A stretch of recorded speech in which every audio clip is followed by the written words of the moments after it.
வெள்ளமண்டி, உங்க அக்காவையும் உங்க அண்ணன்கிட்டயும் போய் சொல்லு, இந்த பொண்ணு இவ்வளவு அழகா ரூம் வச்சிருக்கேன்ட்டு.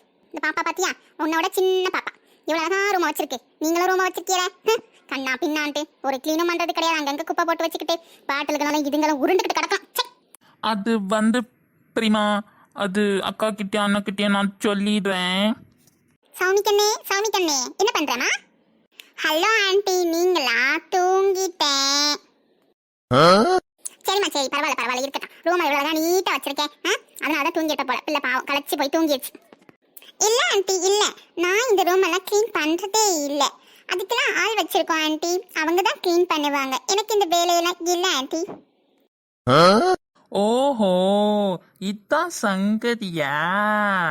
பாத்தீங்களா பெரியம்மா, இந்த சௌமி கண்ணோட வேலையே. ஆமாடா ஆமா, இதுக்கு உங்க அக்காவும் தம் அண்ணனுமே தேவலை போலயே. இந்த பிள்ளை ஒரு வேலை செய்யாது போல. இதுக்கா இவ்வளவு பந்தா? ஆமா ஆமா, இருந்தாலும் சௌமி கண்ணு எவ்வளவு அழகா டிராயிங் வரைஞ்சி வச்சிருக்கு பாருடா. பின்னாடி எவ்வளவு டிராயிங்ட்டு, எவ்வளவு பெயிண்டிங்ட்டு. சௌமி கண்ணு திறமையான பொண்ணுதான்டா. அக்கா சௌமி அக்கா, உங்க டிராயிங் எல்லாம் ரொம்ப நல்லா இருக்கு, எனக்கும் கத்துக்கிடுப்பீங்களா? ஐயோ, இதெல்லாம் நான் பண்ணதே கிடையாது. இதெல்லாம் எங்க அம்மா ரொம்ப செலவு பண்ணி, கோடிக்கணக்கில் செலவு பண்ணி வாங்கி வச்ச பெயிண்டிங்ஸ் தான். நான் ஒன்றும் பண்றது கிடையாது, எனக்கு ஒன்றும் தெரியாது. அப்ப சௌமி கண்ணம்மா உனக்கு என்னதாம்மா தெரியும்? அது வந்து ஆன்டி, நான் டெய்லி ஸ்கூலுக்கு போவேன். அண்டு அப்புறம் நான் சாப்பிடுவேன், அப்புறம் நல்லா தூங்குவேன், அப்புறம் எப்போவாச்சும் போர் அடிச்சா வெளியில் போய் விளையாடுவேன் ஆன்டி, அவ்வளோதான். என்னடா இந்த புள்ள, இதுக்கு நீ உங்கள் அக்கா உன் அண்ணன் இவங்களாம் தேவலையடா, சூப்பர்டா நீங்களாம். ஏன் ஆன்டி நின்றுக்கிட்டே இருக்கீங்க? வாங்க உங்களுக்கு வீட்டை சுற்றி காமிக்கிறேன். சரி வா சௌமி கண்ணு போகலாம்.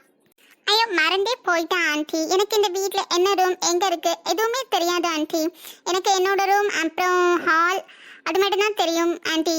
நான் டைனிங் ஹாலையும் வேறு எதையுமே நான் பார்த்ததே இல்லை, இந்த வீட்டில் போனதும் இல்லை ஆண்டி. எனக்கு இந்த ரூம் மட்டும்தான் பழக்கம். சுத்தண்டா வெள்ளமண்டையா, வா நம்ம வீட்டுக்கு போகலாம், இது சரிப்பட்டு வராது. ஆமா ஆமா, நம்ம வீட்டுக்கே போலாமா? சரி சமைக்கணே, நாங்கள் இன்னொரு நாள் வரோம். அம்மா வெளில போயிருக்காங்க, அப்புறமா வரோம். சரியா சமைக்கணே? சரிங்க ஆண்டி, கதவை சாத்திட்டு போங்க. வேலைக்கார ஆண்டி கிட்ட சொல்லிடுங்க, அவங்க அம்மா அப்புறம் வருவாங்கன்ட்டு. என்னடா வெள்ளமண்டி இந்த பிள்ளை இப்படி இருக்குது? ஐயோ, எங்கே இருந்து பிடிச்சிட்டு வந்தாங்கன்னு தெரியலையே, பெத்தாங்களா இல்லை செஞ்சாங்களான்னு தெரியலையே. வாடா வெள்ளமண்டி, நம்ம வீட்டுக்கு போய் போகலாம் கிளம்பு. Please like, share and subscribe. Thanks for வாட்சிங். Bye-bye.